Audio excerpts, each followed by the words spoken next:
This is TWIS.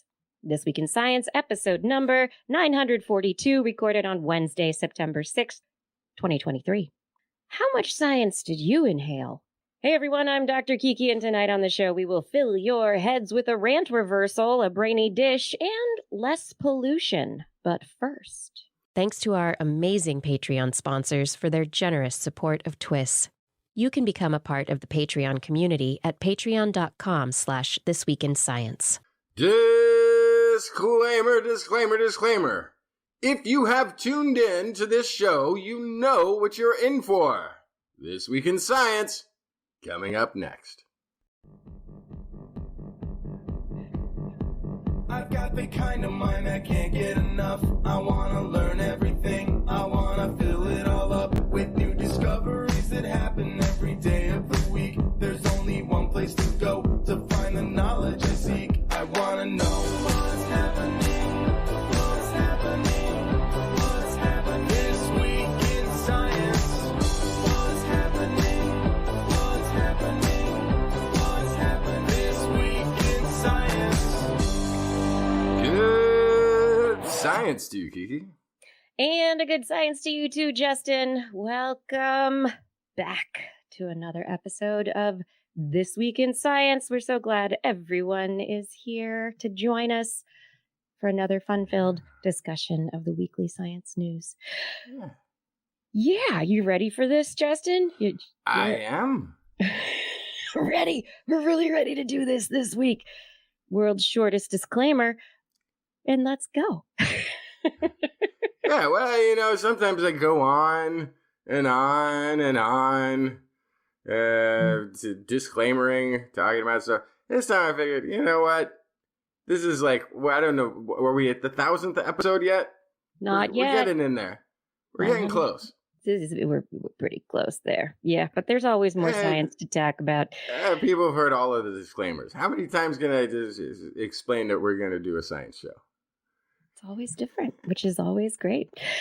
What do we have for the show this week? I have news stories about some embryos in a dish, brain in a dish, some genetic protection factor, potentially some less pollution, and Batty boxes, good or bad? We'll see. What did you bring? I've got magic mushrooms for major depressive disorder. How chronic fatigue might be a post-viral infection, and Homo erectus balls. Plus,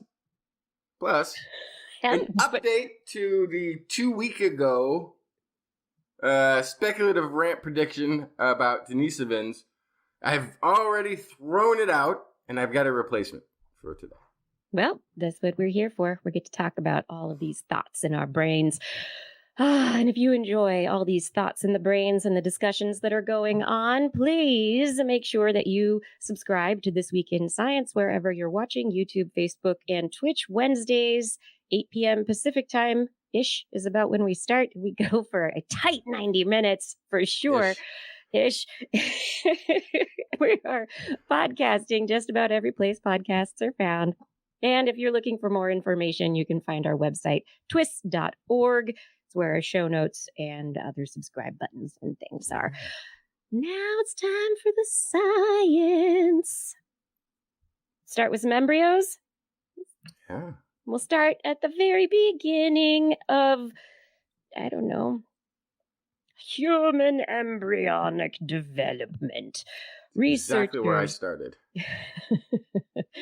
Researchers at the Weizmann Institute of Science have been looking at how we can take human stem cells, so like adult skin cells that have been reversed to a younger state, pluripotent stem cells, embryonic stem cells, how we could put them all together into a little clump of cells that develops just like a regular human embryo. So no egg, no sperm, no fertilization, just a clump of cells in a dish that organizes itself and grows just like an embryo. And they just reported in Nature this last week that they were able to get a complete model of human embryos from stem cells cultured in the lab and got them to grow to day 14. We've talked about this.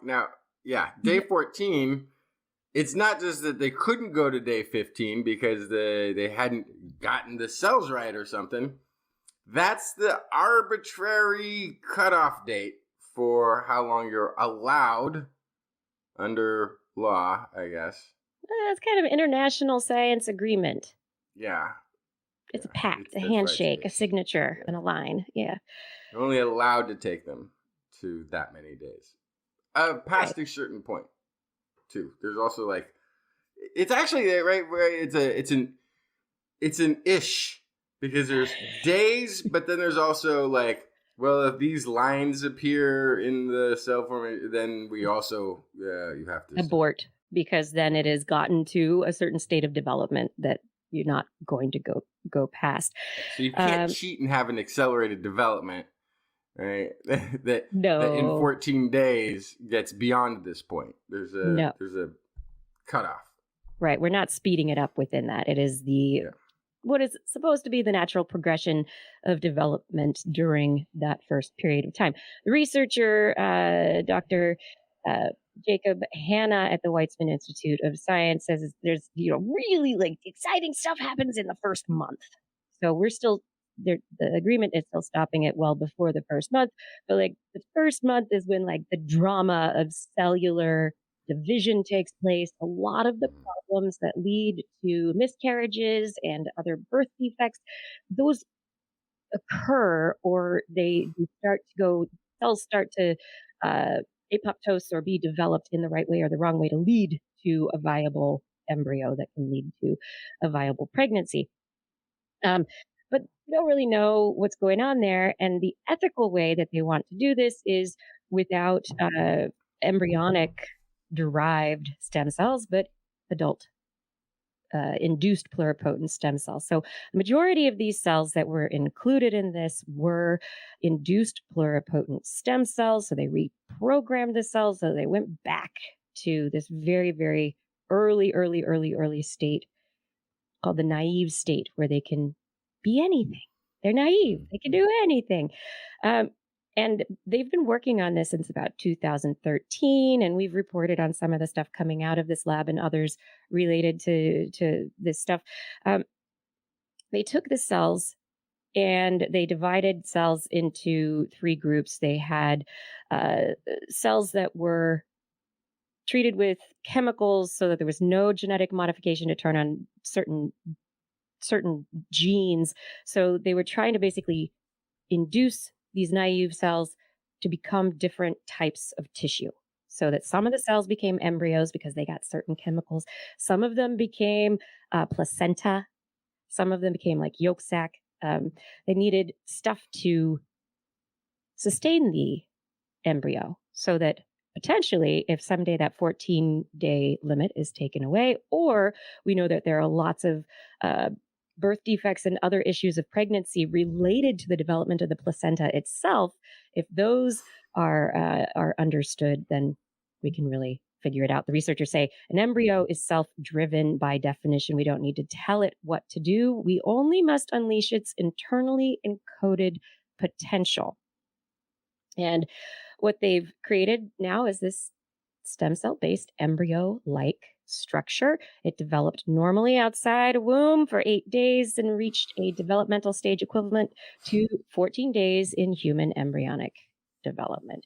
So they're very excited because they got placenta, they got yolk sac, they got bits and pieces of all the cells that they haven't really been able to get before. This is the most complete structure that's been viable all the way through the time period that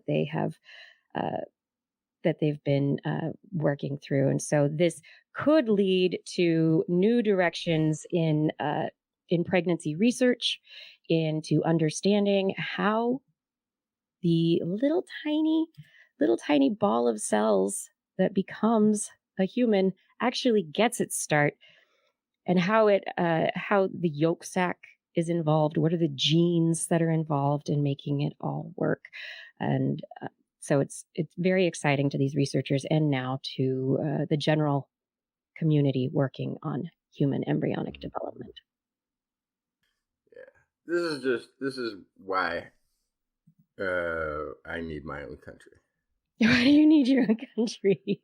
So that I can not participate in the 14-day rule. So that I can just be like, okay, I've got this small island nation. We're only going to be here apparently for a couple more years because of global warming and sea level rise. However, in the time that we're still above sea level, we're going to authorize that we are not going to participate in the international agreement. And we're going to allow scientific research to go to 28 days at the very least, right? Like, come on, people.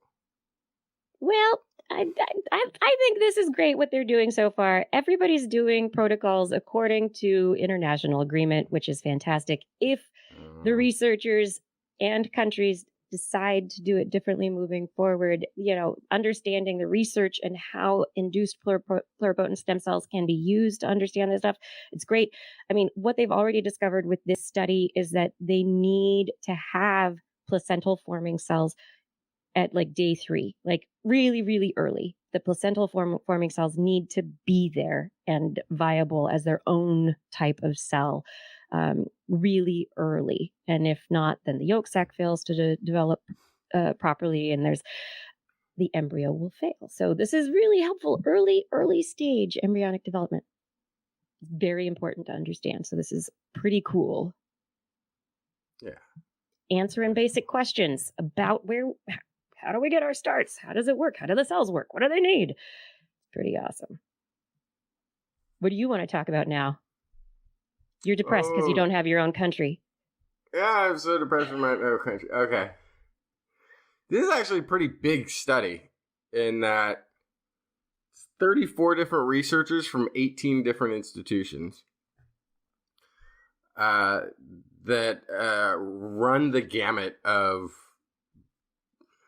like really prominent schools and institutions across the nation. They have looked into using psilocybin, magic mushrooms, in association with major depressive disorder. So they had, this is sort of we've been hearing about these sort of one-off pre-clinical trial sort of proof of concept studies where they have done something similar, had psychological support along with psilocybin administered to see what effects these would have in a therapeutic setting. They've been positive. They've shown really good results on a small scale. So this is a larger scale study. And basically what they've done with 104 people this time, as opposed to just a few at a time, 104 adults diagnosed with major depressive disorder were given a single dose, 25 milligram dose of psilocybin, and of course had the psychological support available as well. And they found that they had almost instantaneous reduction in symptoms. Wow. Now, that's at the 8-day, and then again it tested at 43 days. That is basically instantaneous when you are comparing it to most antidepressive drugs, which have a scale of several months. It might be 4 months before they will determine whether or not something is working. They're really working, yeah. All right. So really fast start. The other thing that was interesting too is that there weren't any. This was single dose, so this is not daily pills. Right. This is not daily intake, which means the actual drug in the system clears, and the patients are still maintaining this reduction in symptoms. So which what that means is that it has, in a single dose, changed or impacted the plasticity of the brain. It's changed the way that neurons are connecting with each other, because that's one of the big things related to major depressive disorder is the brain's destruction or deletion of connections within the brain. And it's like over yeah, time, those doses of SSRIs and others are hopefully enabling those connections to rebuild. yeah. So they used a couple of different scales. And it has everything in depressive symptoms that are from anxiety to depression to the whole thing. And it was positive results.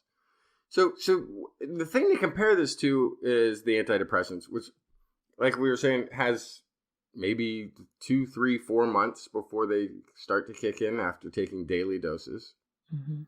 There's an average relapse rate, meaning they stop working within a year.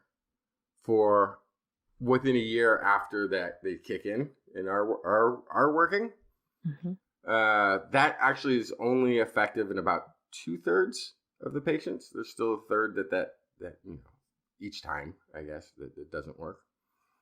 And then there's about a 50% chance or more that they'll stop working. That they worked for a while, and now whatever the effect you were getting from the antidepressant no longer works. Yeah. So so what then takes place is doctors go through a list of antidepressants. You tried this one for 4 months, no effect. We'll try a different one. That one works great. It worked for 8 months, and now it's not working. Okay, fine. We'll try a different one, and you'll have to wait 4 months to see if that works. So you have this sort of constant treadmill of waiting for a drug to work, then it works, and then you hope it keeps working. Yeah. Now, one of there's a lot of side effects that come along with these.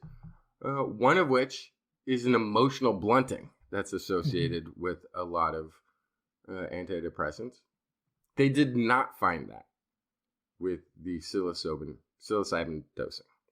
They didn't experience that major. The other one is withdrawal symptoms. Right. Withdrawal symptoms. Stop taking one. Yeah. Yeah. The withdrawal symptoms are pretty intense. Like I had to, here it goes. Discontinuing antidepressants, even if ineffective, can have severe and debilitating withdrawal symptoms, including dizziness, nausea, paresthesia, headache, feeling abnormal anxiety, suicidal ideation, insomnia, and depression. Is a withdrawal symptom from an antidepressant, even if it didn't work. And now you put that into how many of these withdrawal phases are people going through in the search of one that even works. Yeah. Anyway, of course, so this research is sort of confirming past research. This time it was a double-blinded, very, robust experimental design, larger cohort, confirming past findings in smaller studies, contributing to a growing body of evidence suggesting that psilocybin is a potential intervention for major depressive disorder. However, it is unlikely to get approved. And the reason is, this is just me talking. That's you. Yes, this is just me you talking. This is not from the study. Yeah, okay. It's not likely to get approved Disclaimer. It's going to take 30 drugs off the market that people take every single day. And not necessarily, though, because we don't know. I mean, this is a number of subjects, but again, it's not all subjects. Not everything works for everybody. So, That's true. That's true. I mean, this is, it could potentially be another tool in the basket. And, Yes. as in this study, they're doing synthetic psilocybin and not natural psilocybin. Yeah, they're but handing people mushrooms. So there's probably someone who has the difference is the good part's the molecule, right? So that's the thing but the thing is, this is also a testing one dose. Right. So additional dosing, they don't come to the conclusion that this is a curative response. They're not looking at that. They're looking at reductions of symptoms and comparables to antidepressants. So right. You always So have it's to not look saying at like that the end the point study- of the study. Yeah. yeah, and it's a 43-day study, basically. So they're not going beyond that. This is just another iterative step that science takes. But really, really encouraging. It is Really encouraging. And what I also am going to be interested in seeing is there are a number of researchers who are trying to figure out if they can create compounds like psilocybin or ketamine that seem to have these antidepressant effects, but see if they can if they can create chemical analogs that don't stimulate the hallucinatory impact. So maybe the physiological impact is different. So that maybe because psilocybin itself can have negative side effects from those doses. Maybe there are chemical analogs that can work in the positive way without having to have what some people think are positive side effects, but many others think of as frightening and negative side effects. So, And I it think might that's going to be be interesting. it might be that those exciting or frightening experiences are part of why they work. Like it might be just part of the It could be, process. and yeah, They might not be able to be separated. In which case, yeah, it is difficult because it's like, yeah, I only have to take this pill, once a month, but I can't leave the house for 2 days. right. It's like, well, is that going to fit into a busy modern lifestyle or not?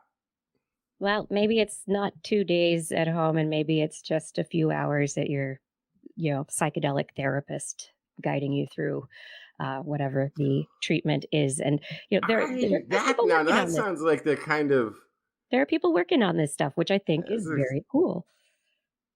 sounds like the kind of we'll sign up for something. Anyway, psilocybin. Like, what was the other one that we had a while ago? Like, it seemed to improve. It was a one-off, but it seemed to improve color blindness too, for people who still had the minor version of color blindness.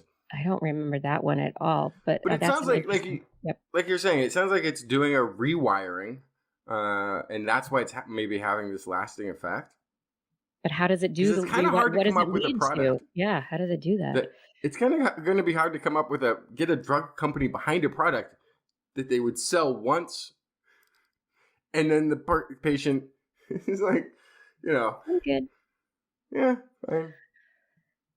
Well, we need a different model for how we do things. But okay, there are other health issues that people are up against in their lives. As we age, Alzheimer's and Parkinson's are disorders of the brain and nervous system that impact a large number of people on the planet, hundreds of thousands of people, millions of people. But researchers out of Stanford University have published a paper in the Proceedings of the National Academy of Science on their work on a particular gene variant that is called DR4. And it's an allele, so it's like a one version of a particular gene that seems in earlier studies they found it to be protective for Parkinson's disease, against Parkinson's disease. And in this study, they did a big database search related to Alzheimer's and Parkinson's disease. And they determined, and this is correlation specifically, but they determined that people with DR4 and those without it, people with DR4 as one of their genetic alleles, had a 10% risk reduction against those who did not have it. So there was a similar protective effect for Parkinson's and for Alzheimer's disease. They looked at autopsied brains from Alzheimer's patients, and they found that those who had DR4 in their genes had fewer tau tangles. They had fewer of the fibrillary tangles that muck everything up and seem to characterize what we look at when we're looking at Alzheimer's brains. And looking even further, they think that this hints that tau is playing also a role in Parkinson's. DR4, it turns out, is part of a gene complex known as HLA. This is the human lymphocyte antigen complex. HLA is part of our immune system. HLA, every human has lots of little genes that grab onto stuff in the cells and like pop it up to the surface of the cell membrane and go, look at this, look what I found in the cell. Isn't this interesting? Does this belong? Does this not belong? And so these HLA genes, these little alleles, when they grab these things, maybe the DR4 goes, oh, I don't like this tangle. I go put it outside the cell. And then the immune cells come along and they go, oh, that's not a good, I don't like a tangle. And then they eat the tangle. They go, no, let's apoptose that cell. And then you don't have the tangles building up. You don't have the problems that are happening. So it's a really interesting finding that potentially could lead to more research into these HLA genes and how they work with the immune system and autoimmune disease. So if you have a gene that's not showing up the tau tangles, if you don't have that DR4 and your HLA is like, meh, it's fine. I don't think that's interesting. Then your immune system never knows it needs to take a cell out of the running. And so you can end up with cells that cause problems and then lead to inflammation that furthers autoimmune disease and can have all sorts of downstream effects. So the researchers at Stanford, with their paper that they published, they think that DR4 is involved in protective autoimmunity. It knows how to grab onto the right tau protein and to show it off and say, hey, you're a problem. I don't like you. This isn't good. And they did find in a dish, they tested in a dish, a bunch of these peptides and molecules and DR4, and they found that DR4 really, really liked a very particular protein, a peptide, little tiny chunk of a protein called PHF6. And it just so happens that PHF6 is also a peptide that gets altered in Alzheimer's brains. So DR4 is like really sticky for this messed up peptide that possibly leads to clumping and the neurofibrillary tangles that lead to clumping and neural problems in Alzheimer's and possibly Parkinson's.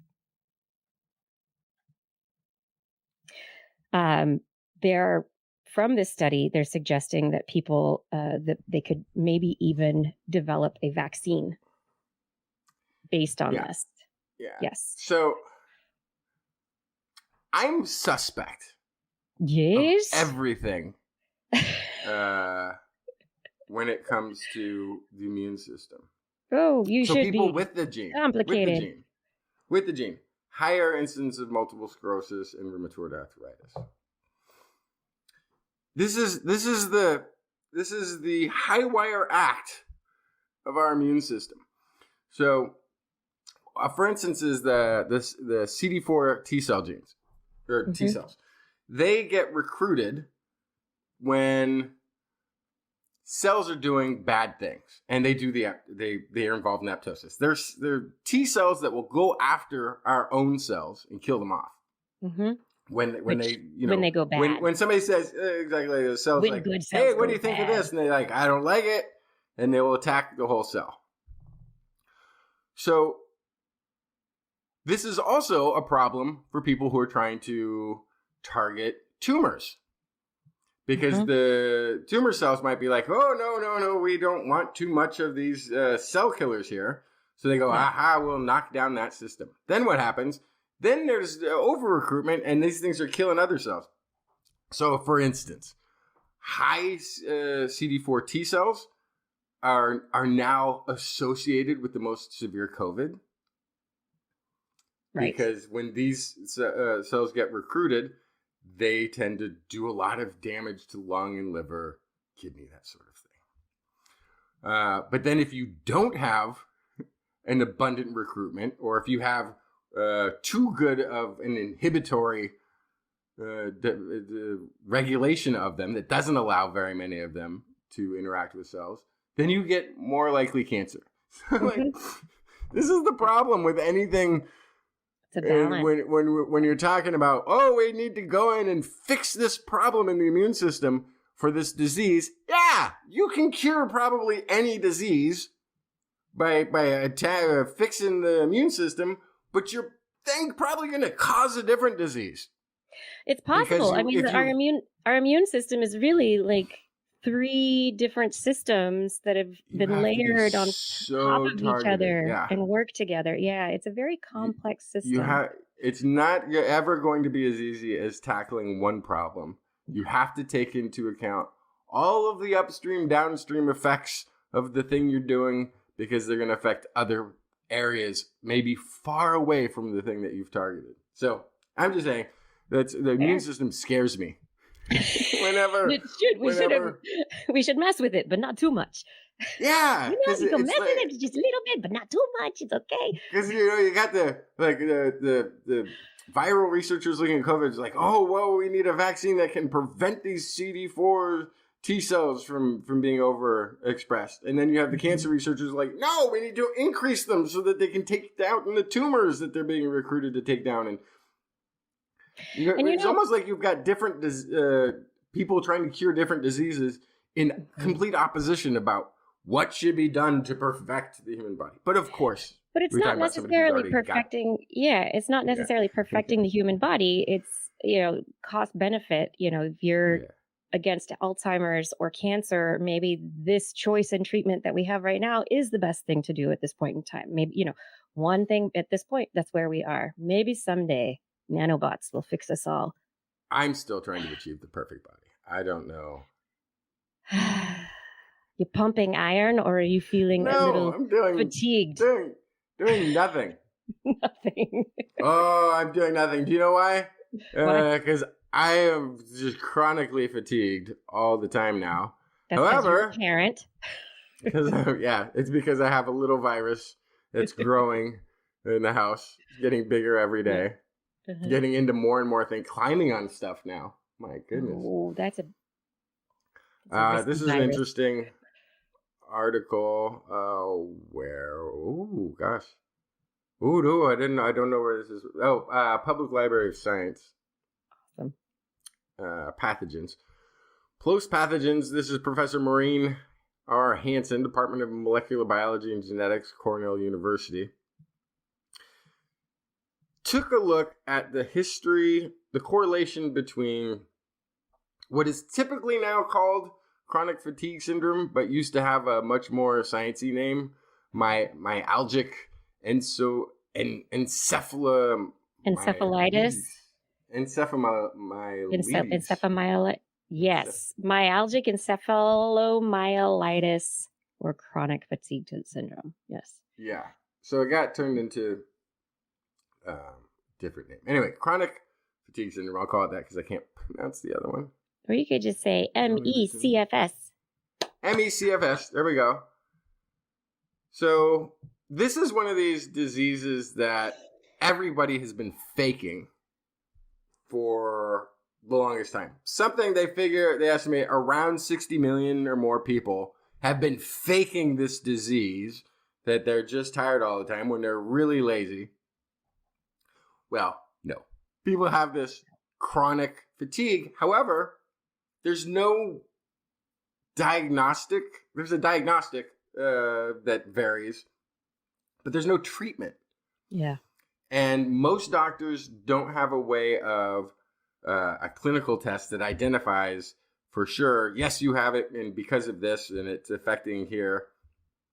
They don't really know the cause. They don't know the mechanics behind it. And so what happens is doctors say, well, okay, let's try. You should get plenty of rest, eat healthy, and have regular exercise, like go for a walk. Yeah, that's This going to is the make you advice. too tired. Yeah. Right, because one of the things is people have unrestful sleep. So whether it's 8 hours or 4 hours, they rest as though they've gotten maybe 2. Mm-hmm. Even sometimes light, like going for that regular exercise walk, can actually drain them to the point of being unfunctional. And it's a real disease that's only ever sort of lost in the shuffle because doctors don't know how to define it or treat it. And so I love though that it's like COVID-19 really brought it to the forefront because of the number of people who with long COVID, these were the symptoms. This is what a lot of people who really have the long COVID that really is lasting. This is what they have. And I remember back in the very early days of this show talking about chronic fatigue syndrome and the whether or not it was real, and scientists debating whether or not it was real. What's the cause? What's making this, what's causing it? And people thinking, trying to get away from electric fields and their microwaves and other things. I don't know what's making me feel like this. I just don't feel good. So I have to do something. And nobody believes me. If you tell me it's the sound of a noisy refrigerator, then I would believe you. Because it'll keep you awake at night. That'll wear you out. So Hansen, though, has sort of been, I think, paying attention to this pre-COVID. And so what she's done is pretty interesting. She's collected cases of ME/CFS outbreaks, and where multiple larger groups of people have all sort of been diagnosed with it at the same time, and these are correlated with viral infections. What she's determined is tough is she's finding a strong correlation between ME/CFSs and enteroviruses, the enterovirus family. Yeah. Some of that's Epstein-Barr virus, that's human herpes viruses, plus others. And it's pointing out, like, the difficulty here is it seems to come about from a post-viral infection reaction. So you get the virus, you're sick, you're blowing your nose or whatever happens, you got the cold, and then you recover, and then maybe months later the fatigue will kick in. Maybe that's when it's happening. So you go to the doctor, and the doctor does a blood test, but they don't put things together. There's nothing there. The virus is cleared. So it's hard to even connect it to whatever, because they can go and look at your antibodies and say, like, oh, here's a list of maybe viruses that you've been infected with, and this is a deep drill down that your local doctor is not doing. They can say, oh, here's all the viruses that you have antibody reactions to, so it might have been one of those, but they don't know what you just had, especially if it was a mild and you just kind of got through it. But then the fatigue is the intense part that comes later. So just exactly what you're saying, in the global experiment that is COVID-19, SARS-CoV-2, we've seen a large number of post-viral infections effects for this chronic fatigue. And so Professor Hansen's in this paper that she's writing up is kind of pointing out that, okay, welcome aboard. Welcome. You finally come along. Okay, great. we have record number of people being diagnosed with chronic fatigue syndrome. However, there are already that many people and more who have it.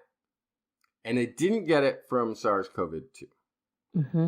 So Yeah, not the only one. Yeah. so there's other viruses, and if you create a treatment, if they do develop a treatment, which hopefully they do, that works for people who are have been post COVID infection, it might not work for the others. If we're talking about a viral reservoir or something of this nature that's different than the COVID, it may not affect. Unless you're just talking about attacking symptoms. But if you're actually talking about clearing, finding cause, may not affect. So anyway, she's like, we need to research where it was before as well as this new direction of COVID. But yeah, there's nothing like a global experiment of getting everybody sick at once to illustrate that chronic fatigue syndrome, not only is it real, but it is virally connected. Because the list of things, because doctors couldn't easily connect it to a viral infection, lists everything from environment to gut microbiota to stress to like, there's a whole list of pathogens they think might be related to it. But the chance of what Professor Hansen is saying is like, no, there's probably a few viruses that are responsible for all of them. They're common enough that a lot of people have come in contact with it. And so we need to focus on causatives, which COVID-19 has maybe highlighted as well. Right. Yeah. What is happening with the immune system interactions? What is leading to this ongoing inflammation, the fatigue, all the stuff that is related to it? I don't know. More research, because who likes being tired? I mean, I love sleeping, but I don't want to be, no. And the fatigue that hits people is debilitating. It can be debilitating. Another incredible science communicator out there, Diana Cowern, the physics girl, she is suffering from ME/CFS related to COVID infection, long COVID, post-COVID syndrome. And it's months now, and she is still dealing with it. And it's not easy. So, yeah, she's just one. And there are many, many others out there. Well, so... And this is just from Hansen's write-up, but in hers, she says they're estimating about 65 million people have it post COVID, and that as many people had it from other viruses before. Jeez, but we ignored them, or so 100. Then what is that? 100. My math is bad at math. 120. 130 million-ish people with chronic fatigue syndrome, and we're like, get plenty of rest. Like, I get that the doctors always mean well and that they're only working with what they can work with, but gosh, that's got to be frustrating. It's sort of like how we were talking about a while ago, how there's a genetic component that takes place with yeast infections that has nothing to do with hygiene. So doctors are like, oh, let me teach you how to take care of yourself. Have proper hygiene. Like, oh, gosh, I think I've been doing that right. Or, oh, gosh, I think I've been going to bed at a reasonable time. I eat vegetables, and it's still a problem. So eat your vegetables. Take care of yourself, and then good luck, everybody. We talk a lot on this show about air quality, and more studies over the last decade or so have reported on the links between air pollution, specifically fine particulate matter, and illness in society. And so more and more often we're like, oh, smog, or air, people who work at the little toll booths on freeways, as if they're in danger. Fire, it's bad. Volcanoes, that's also bad. But fine particulate matter, really, really bad for causing illnesses related to asthma, bronchitis, cardiopulmonary issues. So I was excited about this particular study, and I'd love to see more about it. But out of Washington University in St. Louis. These researchers looked at particulate matter 2.5, so PM 2.5. This 2.5 micron size and smaller is particularly associated with premature death. And so these researchers specifically looked at these little tiny bits of fine particulate matter in the skies. Uh, Originally from 1998 to about 2011, and then from 2011 to 2019. And they determined that it hit a peak in 2011. So fine particulate matter was going up, up, up, and we weren't really paying attention. It's like, the health issues, blah, blah, blah. Now we're really talking about the health issues. But really, there is a reduction, and there has been a reduction from 2011 to 2019 in the amount of fine particulate matter that is actually in the air, which I find like, hey, maybe we're doing something a little right. Maybe we're talking about things in the right way. Maybe technology is coming along and we're not having as many coal-powered power plants, or maybe there are other local contributions that are changing things. They specifically say that this reduction is driven by exposure reduction in China and also reduced growth in different areas of the world. Huh. So it's, every once in a while, it's, we talk doom and gloom and pollution and trouble and world's ending and but it's kind of nice to see that maybe we're starting to do something right, that maybe our technology is starting to come along and not just related to the number of people on the planet, which is just going up, up, up, but also the way that we're able to mitigate some of the changes that we make. That's one way of looking at it. When I'm looking at this map, you know what I'm seeing? What are you seeing? I'm seeing that. I don't know how that's possible. I just don't understand how it would be possible. Like if this was just a map of the United States and Europe, I guess, like, it would make sense. But if you're saying particulate matter has gone down in developing nations, well, maybe it's not growing as much. The growth of particulate matter. Okay. Yeah. I think it's a misleading infographic the way that they. Yeah, well, so what they've said is what they looked at, their endpoint for their data, global population weighted particulate 2.5 micron particulate matter exposure related to population levels and pollution levels over the period of time. So tied to population, per population, and pollution, people are getting less pollution that is dangerous to their lifespan. Per population? Yeah. Based on population size. Specifically, they say it's rigorous air quality management in China since about 2013. Okay. So China, we want to help. We want to continue to help countries that are developing nations to become better stewards of their resources and people, and help us. If we can create better ways to create cleaner energy faster for everybody, it's going to be a lot better for the people who are on the planet.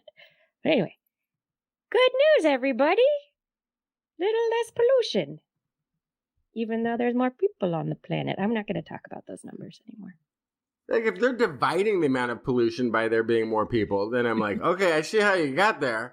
But if they're saying people are less exposed to pollution, I mean, we've had like, certainly automakers have done a better job of trying to maintain, keep the pollution in the car. out of the exhaust. But Yes. Yeah. So there's a lot automobiles. more cars than there used to be. China is There's a lot more reducing people. the number of coal-fired power plants and going more nuclear. So there's a lot more of that going on. There are changes in the way that things work, but we have to balance that with. I mean, who knows where it's going to go? Since 2019, the number of northern hemisphere fires has increased. The number of we've got big climate problems that could potentially impact this a lot that aren't related to mitigation effects of our own technologies and air quality. So That's wild. but yeah, a little good news. 2019. It was good. I'm like, I don't know if I can handle it. I had any good news. I don't even know what it looks like. I know you're not accepting this good news very well. I'm trying to help out here, Justin. Well, it looked too dramatic to me. Like I'm trying to figure out like what was the revolutionary technology behind this major shift in pollution globally. And if you isolated it to a few areas, I might have been like, okay, well, they've applied a new approach, but globally, including developing nations that are burning more solar, fossil wind, fuels. Like there's all sorts of sustainable infrastructure that's going in places. But and it's also, not going in China everywhere. hosted the Olympics for a while, so they had to turn things off to clean the air. So people. Where's this study out of? Hang on. Washington University in St. Louis. And this is a peer-reviewed study in Nature Communications. So you too I still want to see. Look at this study. We'll link to it in our show notes. There's something like they don't even guess at like the reason why. Like, oh well, maybe somebody put up a solar panel in Argentina, and therefore they've reduced solar panel. Jeez. Like, well, I mean, like, it just there's a lot more people. Like even if you cut emissions in half, or whatever it would be for 20-year study, a third maybe. If you reduce emissions by 25%, there's 25% more people creating emissions. Like there's like I'm just like not understanding how it's possible. It's that it was a reduction. Yeah, overall. There's too many humans doing stuff every day for that to sort in my brain. There's more, there are more people doing things, but we're also maybe doing things better. There's a stagnation of growth in the particulate matter attributable mortality. So fewer people were dying from the particulate matter exposure. There's really, they say globally, China was the big mitigating factor, the reduction, and that it's been due to long-term efforts and change overall. But it could change. We need to keep working so that climate change and human-based sources don't keep the number going back up again. Let's live healthier, everyone. Yeah. This is This Week in Science. Thank you for joining us. I hope that we are bringing you a little bit of good news. Science. Just breathe that in. That just smells so good. Oh, that dose of science right there. That's right. If you're enjoying the show, please share This Week in Science with a friend. And then additionally, you can help to keep TWIS going. Be one of our supporters. Head over to twis.org and click on the Patreon link. Those of you who support us at $10 and more per month will get thanked by name at the end of the show. So thank you so much for all of your support, everyone out there. We just love that you're here. Hey, everybody in the chat room and over there in the Discord. I hope you're all doing well. Let's have more science. We're going to come on back with more This Week in Science right now. I think I'm going a little batty. Just a little batty. I'm just going to leave it there. I'm not even going to question it. I'm just going to... Thanks a lot. What? Why? Goodness, what do you mean, Kirsten? What do I mean? Researchers out of University of Illinois Urbana-Champaign have been looking at the good and the bad of bat boxes. We love bats. Bats are pollinating species. They're wonderful nighttime species who also they get the insects. So you have mosquitoes and those flying things that bite you in the nighttime. The mosquitoes helped get rid of the things that you probably are not excited about in the nighttime. So we want to help the bats. And so a lot of people are like, let's put bat roosts. I have a tree. I have a house. I'm going to put a bat box on my tree. I'm going to put a bat box on the house. And question is, how good are these boxes for bats? And I personally am interested in this because I've been thinking about this. And you go online and everywhere you search, it says, make sure you put the bat box. Make sure it has like southern and eastern exposure to the sun, and that it's the bat box is like in the sun, and the bats will go in there and they like it hot. And I'm like, wait, really? And this is just general information. Apparently, this is not confirmed and is Doesn't probably sound right. very bad for the bats. Yeah. Because So what do you think happens when you put a bat box in the sun in a fairly warm climate? you cook the bats. Yes. And that is Yeah. exactly what they found. They and others have documented that different bat boxes of shapes and sizes and materials can reach really dangerous temperatures. And very often you end up with poorly planned bat boxes because you're just a person who's like, I'm going to save the bats. And you put a box on the side of your house and then the bats cook and you end up with a bunch of little tiny bat bodies piled up underneath those bat boxes on really, really hot summer days. Bad. It's bad, everybody.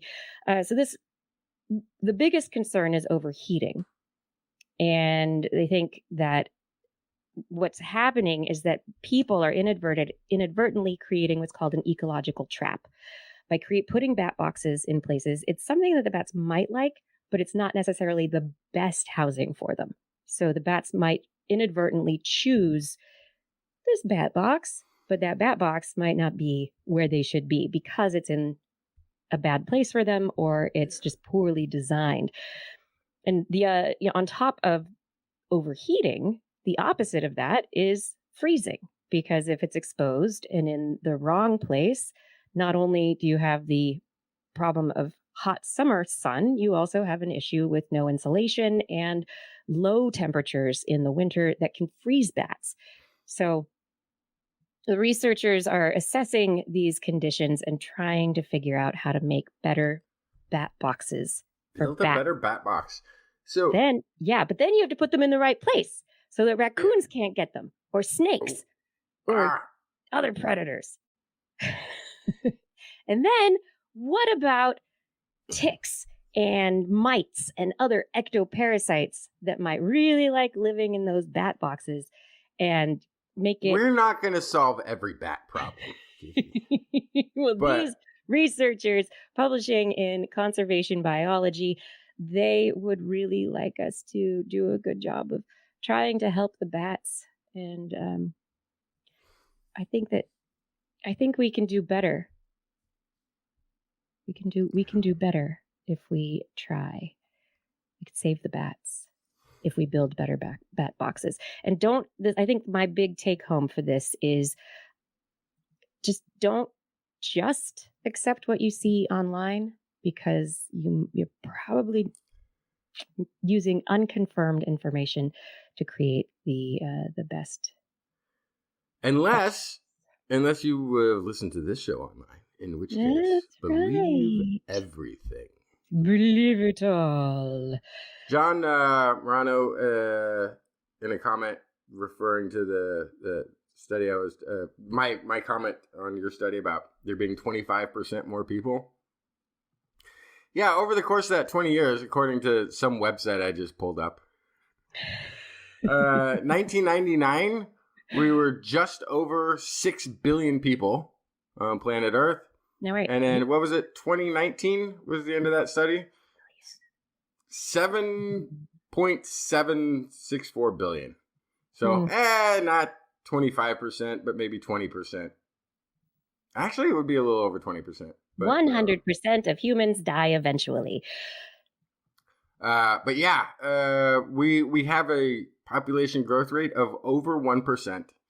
So in 20 Globally. years, you would be over 20% more population. And that's going to be true of every 20 years until we run out of food, space, air, and ammunition.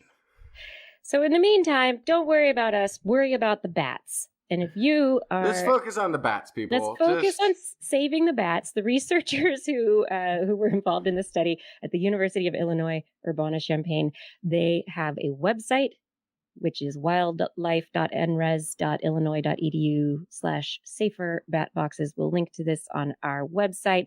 And they have tips for making bat boxes safer for bats. So they'll help you with where you place them, how you color them, what you might want to build your bat box with. So if you want to help with the bats, make sure you're going to a well-resourced website before just going batty like I do. Yeah. Or you know, if you're in an urban environment, an urbanized environment, you might want to just focus on the animals that are already there and giving them a good place to live. I don't see why people aren't making rat boxes. That's an animal. If you build a in bat your box wrong, community. it could become a rat box. It's an animal in your community that needs someplace cozy and warm at night. That's a little bit cool in the summer.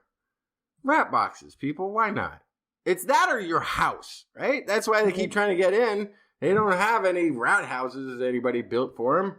Go out there and build some rat houses. Take care of your community. That's what we're doing with the bat houses. Community bat.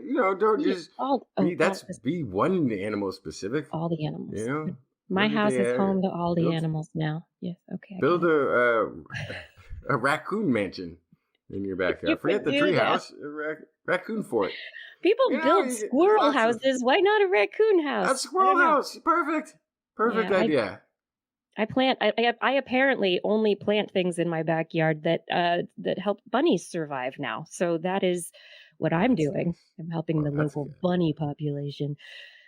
But there are lots of ancient things that have died out over the years because nobody was taking care of them. So, Justin, did you want to talk about some old humans and maybe reverse some of your discussion from previous weeks? Yeah. So first I'm going to start with the 1960s.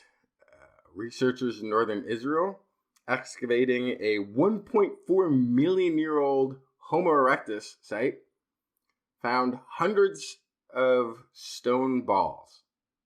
I think they found at this one site almost 600 of these. And they were made from different types of rock, basalt, limestone, stone balls from 38 different layers. So this could have been, created over 100,000 years even. Like they're from all sorts of different eras. And they're described as plum size. Now, I don't know how big a plum grows over there. A California plum gets pretty big, but I can kind of picture this as being something that fits in the palm of a hand. So it says, these rocky orbs had no discernible purpose, and some speculated that they may have been debris produced while making other tools. Now, researchers suggest that our ancient relatives intentionally crafted these spheres, perhaps for the sheer joy of creating symmetry, according to the article in Science. I'm going to just jump in right there and say no. I don't think it was from the pure joy of creating symmetry. You don't know.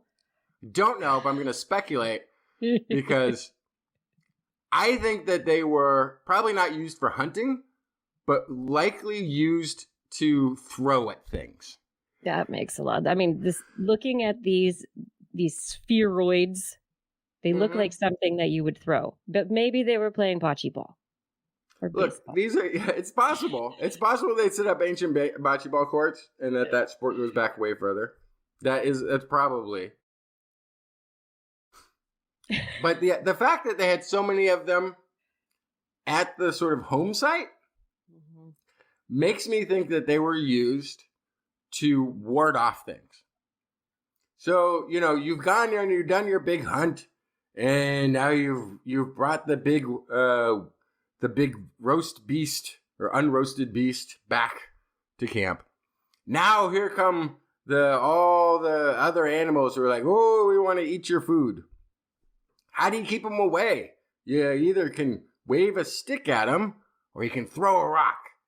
And these are people who are making some stone tools. So, my goodness, well, boy, you throw a rock and it, sometimes it goes far and sometimes it doesn't go far and sometimes it kind of flops around. And then somebody's like, oh, I threw this rock and went right where I meant to throw it. And so they went about making more rocks like this. That's my guess. They used it to throw at things. Maybe you could hunt one of Kirsten's backyard bunnies with it.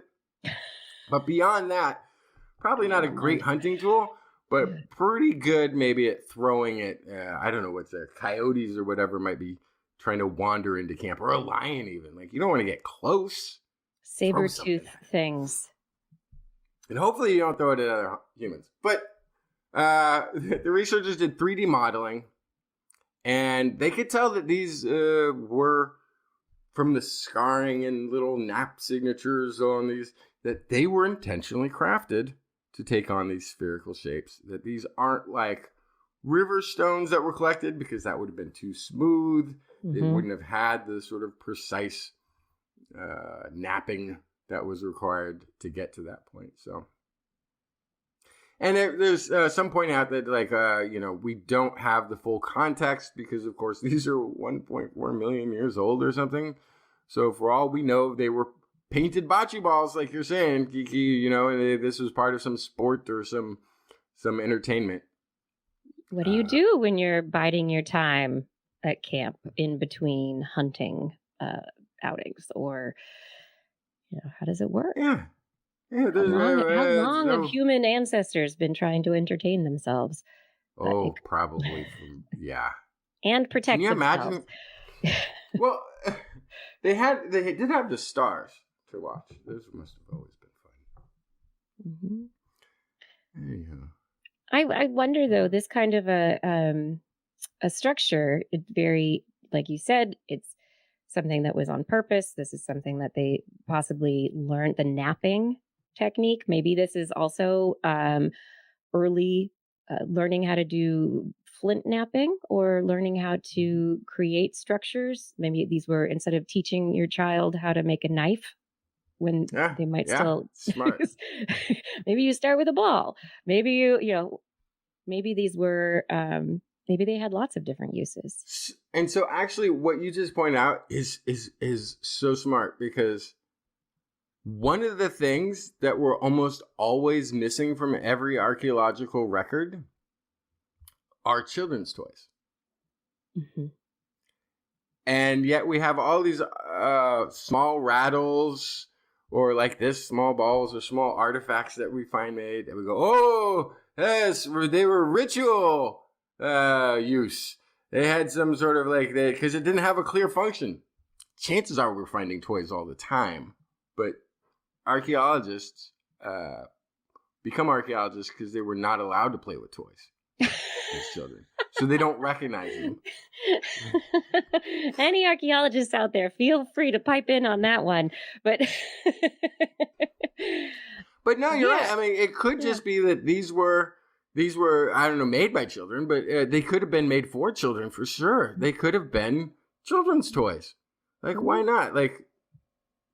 If they're found around the campsites or wherever the habitation locations. Yeah, don't wander off here. Throw rocks at each other.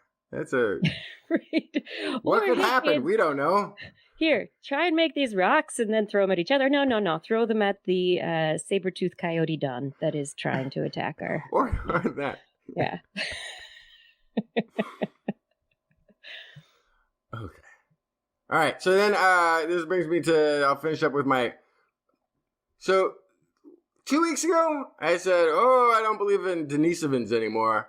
I think those were Homo erectus Neanderthal hybrids, all of them. Right. I spent like the last week or so thinking about it, and I think that's completely wrong. Okay. Why so? Well, because it doesn't add up to... It still has all of the problems to solve of these hybrid populations being in the exact right area, common human ancestors moving through and interacting with Neanderthals and Denisovans, or this hybrid group of them. Okay, so the story so far, Neanderthals develop out of Africa, and around 700,000-ish, 600, 700,000 years ago, diverged from Denisovans. Right? They split paths. One goes into Asia, one goes into Europe.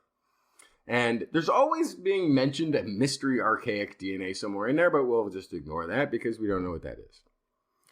So Neanderthals to the west in Europe, Denisovans move east into Asia. And then, about 700,000 years after they have split, it looks like they meet again at Denisova Cave. And they find this bone, and they do the DNA, and they find, aha, we've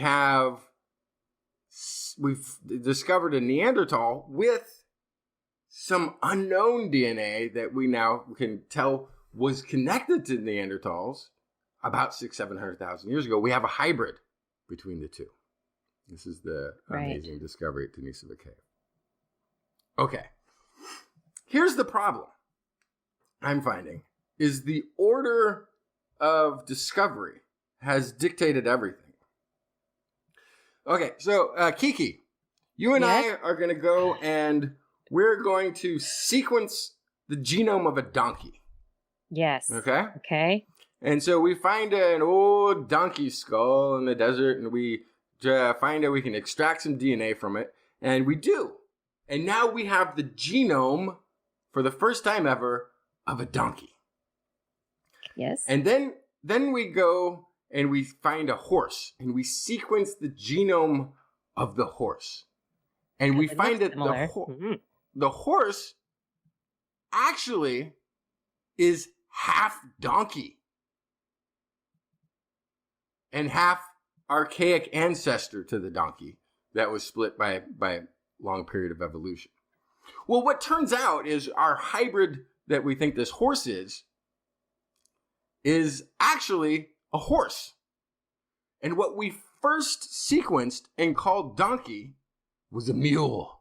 Oh, that's sneaky. Sneaky, right? So, under this new scenario that I'm looking at, what would happen is around 700,000 years ago, an ancestor, common ancestor of modern humans and Neanderthals, is in Asia. Mm-hmm. Western Asia, likely. It runs into Homo erectus. They mix. Then their offspring go into Europe. Mm-hmm. Hundreds of thousands of years pass. Somebody finds a couple of Neanderthal, some skulls, and we sequence it, and we go, aha, Neanderthal. And so we have a Neanderthal genome. Yes. It's 100% classic Neanderthal genome. Because that's all we know. Then, what is it going to look like if we ever find a Homo erectus genome? It's going to look like it's half Neanderthal. Right, that it's got some shared stuff in there. It's going to look like it's half Neanderthal and half something that was connected to Neanderthals about 700,000 years ago. Right. That's maybe why all the Denisova DNA that we're finding looks like it's half Neanderthal, because in our description of Neanderthal, we have human common ancestor and Homo erectus. Now, I thought of that and I went, well, gosh, that's kind of interesting, but what about all then the Neanderthal DNA, which is actually higher in East Asia than it is in Europe? Oh, wait a second. That's also where all the Denisovan DNA is. Wait a second. What if what we're calling Neanderthal in that East Asian populations isn't Neanderthal because our Neanderthal is defined in this scenario by Homo erectus. And Right. that means, wait for it, it's possible that human ancestors, the current modern humans, 50 to 60, 70, 80,000 years ago, when traveling east, actually encountered Homo erectus Mhm. and interbred. Direct. No little buffer zone, friend zone with a Denisovan. Right. So it could have been, modern human and Homo erectus. And Because it also would explain why on remote island populations in Indonesia and in the Philippines, the indigenous people have the highest rate of Denisovan DNA, despite no Denisovan or Neanderthal fossils in the area, but an abundance of late existing Homo erectus, including the Homo floresiensis. So it's such a it makes it so much easier because you no longer need all these intermiddle populations or Neanderthal and then a reintroduction with the Denisovans later. If humans just go direct to Asia and then mix with, if Denisova is actually Homo erectus. Anyway, my point is, this is my new prediction. Modern humans mixed directly with Homo erectus in East Asia. Neanderthal is a mix of the human shared human ancestor and Homo erectus in all of Europe, and that every Denisovan DNA that we find is always going to be a hybrid with Neanderthal, because half of Neanderthal is shared with modern is human shared already. with Denisovan, because I think Denisovan DNA is Homo erectus DNA. We'll never find Homo erectus DNA anywhere until we disentangle. That's a fascinating idea, and we don't, and we're not going to get Homo erectus DNA directly going that far back, because DNA doesn't, as far as we are able to do, get it to Unless we already have it. Preserve it that much. Yeah, unless we already in the have it. genome. Yeah, interesting. Well, no, but in the genome, but also like one of the things is there are estimates of Homo erectus surviving much later than people think of Homo erectus as 2 million years ago. But it could have been longer. That's when it starts. Yeah. But the end date of Homo erectus is still open, with some saying as recently as 30,000 years, some more in the, like the fossils we have found. Which is a real overlap with modern humans. Major overlap, Neanderthals and everyone. Yeah. Yeah. And I'm also suggesting, I don't think that there is Neanderthals in the Far East. I don't think that's Neanderthal at all. I think that DNA is what we're describing is just Homo erectus. And when you say Homo erectus too, it's going to be a much more diverse population of Homo erectus than there are of pretty much anything else, because it's been existing for as long. That's how you, like Homo floresiensis, you could call Homo erectus. It's islandized, it's morphed in. Yeah. I think, this is definitely the kind of conversation that needs to happen with somebody who does these genomics, who does the phylogenetic analysis of human DNA, of these, looking at the human ancestors going way, way back. I mean, this is a puzzle. I mean, I think the thing is that it's great to have these conversations and these open questions, because honestly, nobody really knows the answer at this point in time. Well, we're calling it the braided stream. We have a lot of data, but there's still more to learn. If we get like a Homo floresiensis, or I keep forgetting the name of. There's another Heidelbergensis, or no. There's another small person in the Indonesian, one of those islands down there. It's separate from the Homo floresiensis. I keep forgetting its name. If we can find, and these are like possibly 18 to 30,000 years, if we get DNA from one of those and it comes back as Denisovan, I will feel like, we're pretty far along that route. So there's ways that we could solve this. What I would love, though, is I would love us to get a guest who's been studying these genomes to tell me if it's possible that Homo erectus and Neanderthal hybrid could work. Or, and if not, then what are the reasons that hypothesis shouldn't work based on the current understanding or current data? Well, yeah, but this is all, we got to look at the genetics, right? Yeah. What I'm asking for is get me out of this rabbit hole. Tell me why it's wrong so I can stop thinking about it.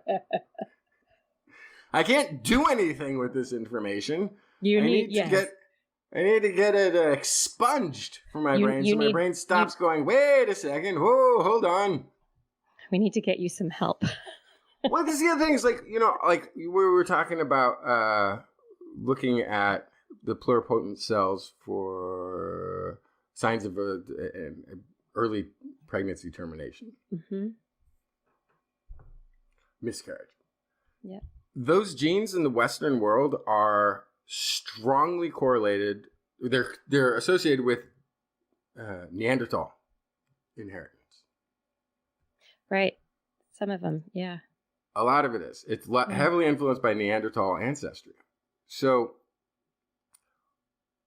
the thing is, like, well, why would, and there's been some speculation, well, Neanderthals, because they were hunter-gatherers, they didn't want to have large populations evolutionarily. It was to their benefit to have less children. I think that's nonsense. I think what happens is that because of their hybridization event from a much different part of humanity and this early Homo erectus, Justin theory, that didn't make them infertile, but made them less fertile, made it more difficult, complicated, and actually likely made many of them infertile. Hybrids are very often infertile or have fertility issues. There's documented impacts of hybridization of various species that result in infertilities for various reasons. But yeah, that's fascinating. Laura D is asking in the chat room if we could interbreed and produce fertile offspring. Were we different species? And that's a really interesting question because you have the biologists who are the lumpers and put everyone together, and then you have the splitters who split everyone apart. And even in talking about bird species or animal species, like Patrick Pecoraro was saying, and you could have an animal that's the same species-ish, but it's separated geographically where they normally don't come together. They're geographically isolated, so we call them different species.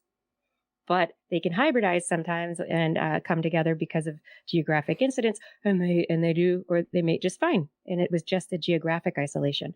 Sometimes it is actually genetic or other anatomical factors that are involved in actually blocking the fertility aspects. But our concept of a species is, I'm throwing things around here. Our concept of a species is just a very fuzzy-wuzzy issue. We have some that we can say, yes, they don't interact. We don't interbreed, but there are others that are just on that line, which is very interesting. So possible. So bears can, from different regions, they can interbreed. You can get a brown bear and a polar bear, and they can have a baby.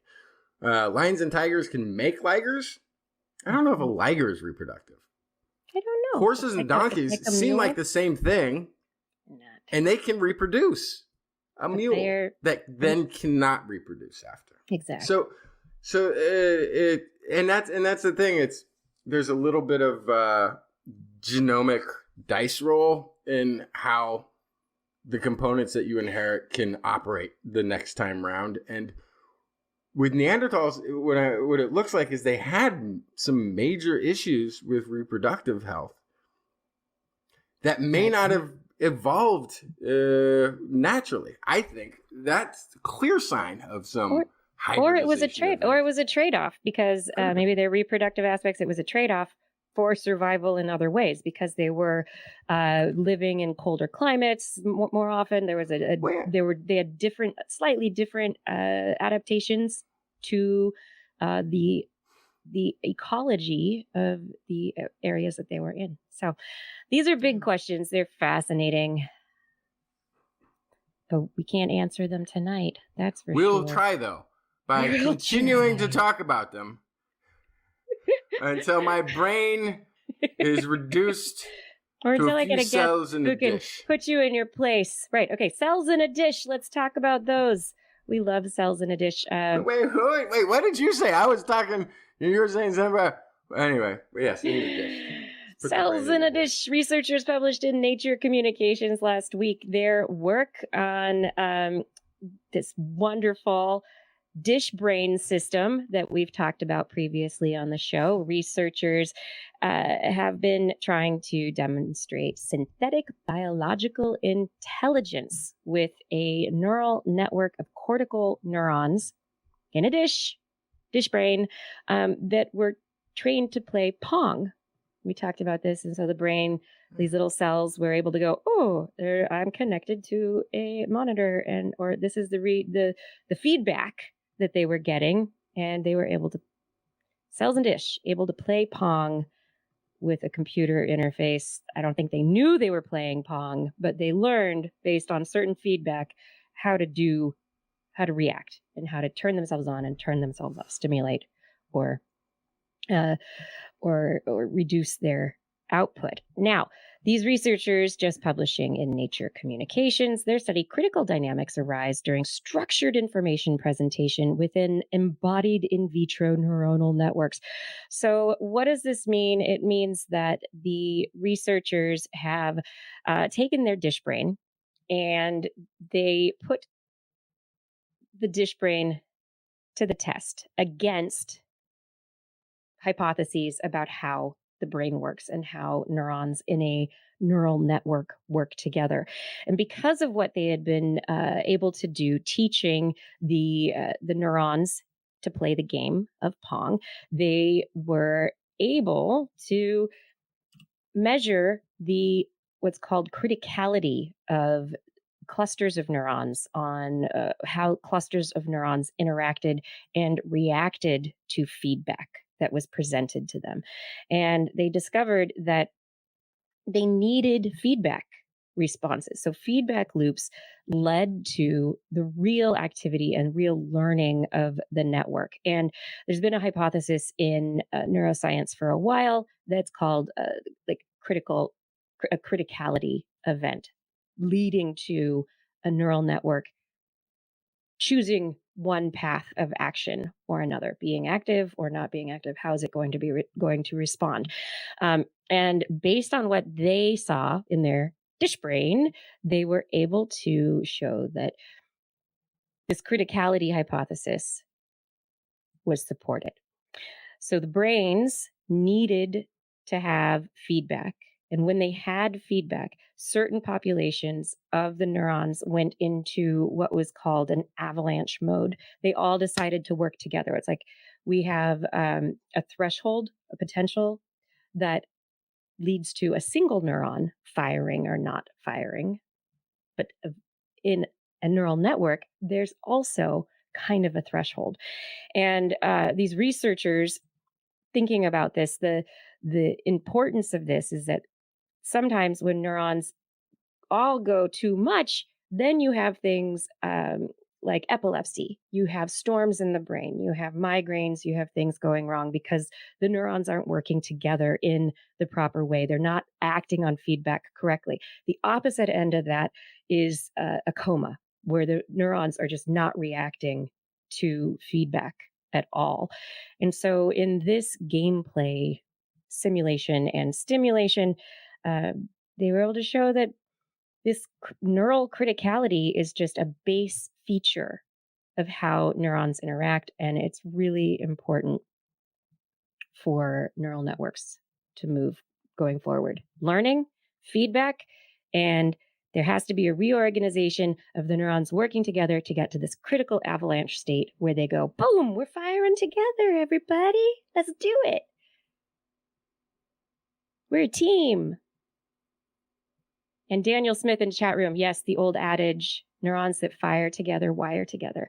So this is the, why would a group of neurons fire together? This critical dynamics, this criticality it's not sufficient to make it all go, but with reinforcement, neuronal networks get to this criticality, which allows an avalanche of activity within the entire neural network.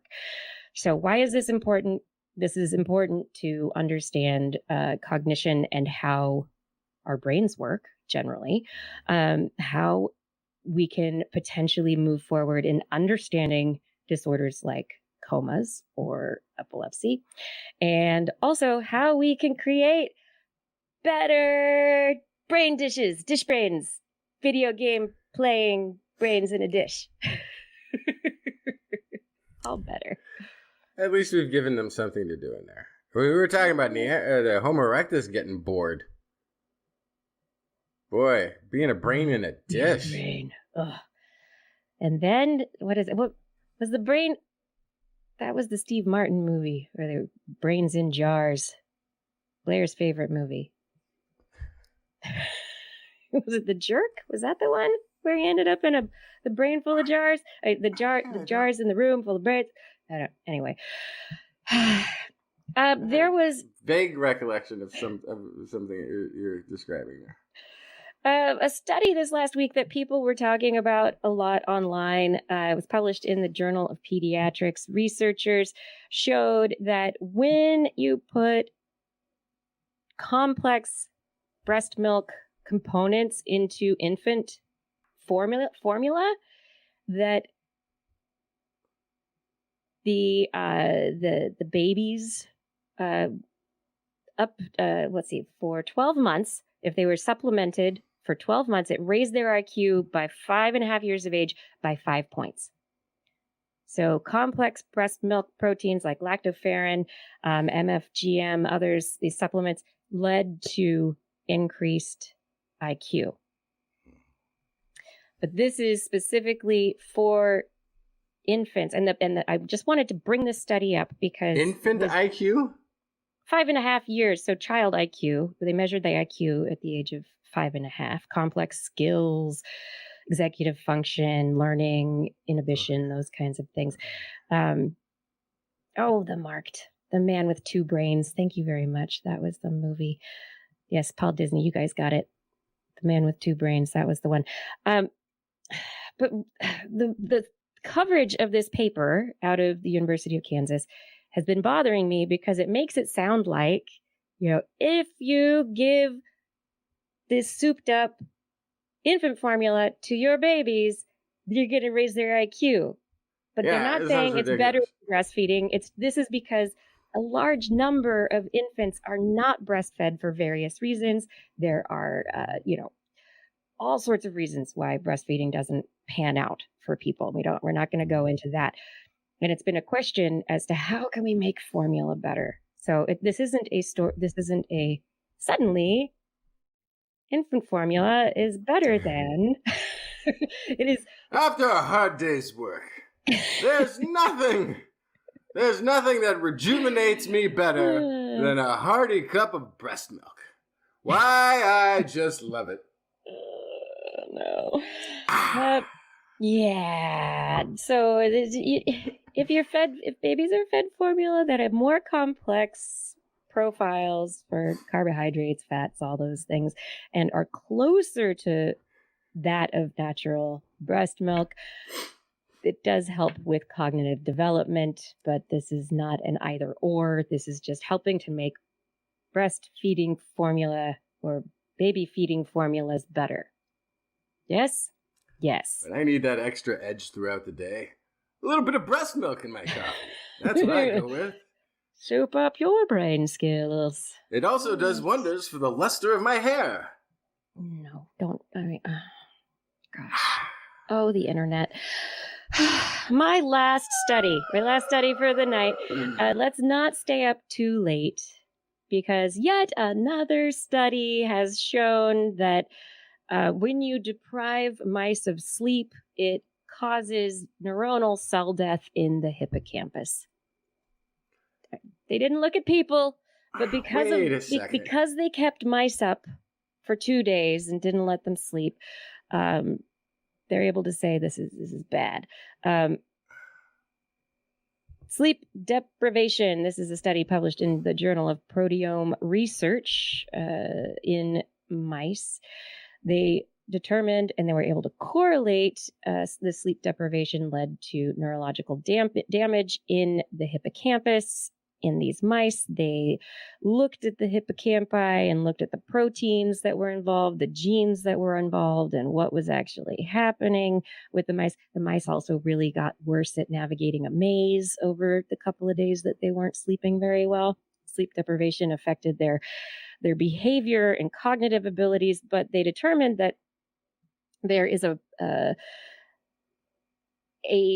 protein, and it's called pleiotrophin, and it declined in sleep-deprived mice. And they determined that this loss of pleiotrophin might be involved in a molecular pathway that leads to hippocampal cell death. Pleiotrophin is also implicated in Alzheimer's and other neurodegenerative diseases in humans. So the big thing here is that pleiotrophin, it decreases, and when it decreases, it affects a whole signaling cascade inside your neurons that actually leads to apoptosis of the neurons. The neurons go, I'm not getting the protein kinases that I'm supposed to, and the things that aren't happening, and we should kill ourselves. So they saw that in the mouse hippocampus. They did not see it in human hippocampus because that's not what they looked at. But they're going to potentially be looking at it as a novel biomarker for insomnia-induced cognitive impairment. So maybe it'll help us in the future. In the meantime, go to sleep if you can. I wonder, is that like an attempt by the brain to fix something? Probably. This is like you're not sleeping. Why are you not sleeping? Oh, it's probably the hippocampus. No, it would be the amygdala, wouldn't it? That's usually which is the one kind of in the limbic system. Which is the one that's always sending out the like, danger, danger, danger. That would be the amygdala, fear, anger. Okay. Yeah, amygdala. Yeah. Hippocampus is more memory, so it's gonna be. Yeah, you don't want to lose your memories unless that's what's keeping you up at night.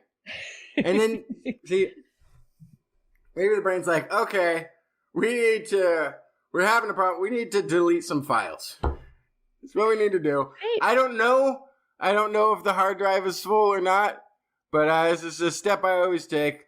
We're going to delete a bunch of files, and then we're going to shut down and restart. So that's that's the question. Why would a reduction in this particular protein impact such a cascade in the cells, lead to cognitive, like basically why is it like, hey, you're not sleeping, so we're gonna, maybe it's because it's resource management. We gotta get rid of things because we're not functioning properly. You gotta slim down so we can sleep better and put energy where it needs to be put, because sleep, as we know, is also kind of a brain energy management type. It's when the brain clears things out, and there's a lot of body functions related to metabolism during sleep. I love the idea that the body has a regulatory system that's like, okay, the brain's been doing too much thinking. Shush. We need to just, shush. We need to shush the brain. It's probably found out, that the sun is a nuclear fireball, or that it's, a massive incandescent plasma. Yeah. It's learned too much. That's what we know. We don't care what it learned. We don't know what the information is. We're just going to start hitting delete buttons. Maybe we'll get lucky. Yeah, but if you don't want to have the delete buttons, and if you can get your sleep, try and get some sleep. It's probably better for your neurons if you're a mouse. We don't know for sure in humans because we haven't done that study, except maybe because it might be linked to Alzheimer's and other issues. So I think that what I'm trying to say is that we've made it to the end of the show. Have we done it? Oh, I think we have. Look at that. A tight 90. Oh, close-ish. Well, once it's edited. Yes, absolutely. I want to say thank you to everyone for joining us for the show tonight. Thank you, all of you in the chat room being here chatting while we are doing the show. Thank you, all of you in the Discord who are talking. It's great. Ooh, Arnlor has taken a clip over on Twitch. The moment that Justin forgot was on the internet. Okay, I got to look at that one later. That's going to be fun. Thank you, Fada, for all your help with show notes, social media. It's really, I can't do it without you. Gord, thank you for Arnlor. Thank you for helping with the chat rooms, making sure everybody's happy and nice in there. Identity 4, thank you for recording the shows. And Rachel, thank you as always for editing the shows. And of course, I cannot go on without thanking our Patreon sponsors who allow us to definitely continue this show. Thank you to Arthur Kepler, Craig Potts, Mary Gertz, Teresa Smith, Richard Badge, Bob Coles, Kent Northcote, Rick Loveman, George Corris, P.L. Veras, Velazar, John Ratnaswamy, Carl Kornfeld, Chris Wozniak, Vegard Jeffstad, Jonathan Stiles, a.k.a. Don Stylo, Ali Coffin, Reagan, Shoe Brew, Sarah Forfar, Don Mundus, P.I.G., Stephen Albaran, Daryl Myshak, Stu Pollock, Andrew Swanson, Fred S104, Sky Luke, Paul Ronovich, Kevin Reardon, Noodles Jack, Brian Carrington, David E. Youngblood, Sean Clarence Lamb, John McKee, Greg Riley, Mark Hessenflow, Steve Leisman, a.k.a. Zima, Ken Hayes, Howard Tan, Christopher Rappin, Richard, Brendan Minish, Johnny Gridley, Remy Day, G. Burton, Lattimore, Flying Out, Christopher Dreyer, Artyom, Greg Briggs, John Atwood, Rudy Garcia, Dave Wilkinson, Rodney Lewis, Paul, Rick Ramus, Philip Shane, Kurt Larson, Craig Landon, Sue Doster, Jason Olds, Dave Neighbor, Eric Knapp, E.O., Adam Mishkan, Kevin Parachan, Aaron Luthen, Steve DeBell, Bob Calder, Marjorie Bahal, D. Disney, David Simmerly, Patrick Percoraro, and Tony Steele. Thank you for all of your support on Patreon. And if any of you are looking forward to having me read your name at the end of the show, or just want to help the show out, head over to TWIS.org and click on the Patreon link to help become one of our Patreon supporters. On next week's show, we will be back broadcasting live from our YouTube and Facebook channels, 8 p.m. Pacific time on Wednesdays, and then we do a second show, 5 a.m. on Thursday, Central European time. Same show. Want to listen to us as a podcast? Just search for This Week in Science wherever podcasts are found, and if you like the show, get your friends to subscribe too. That'd be great.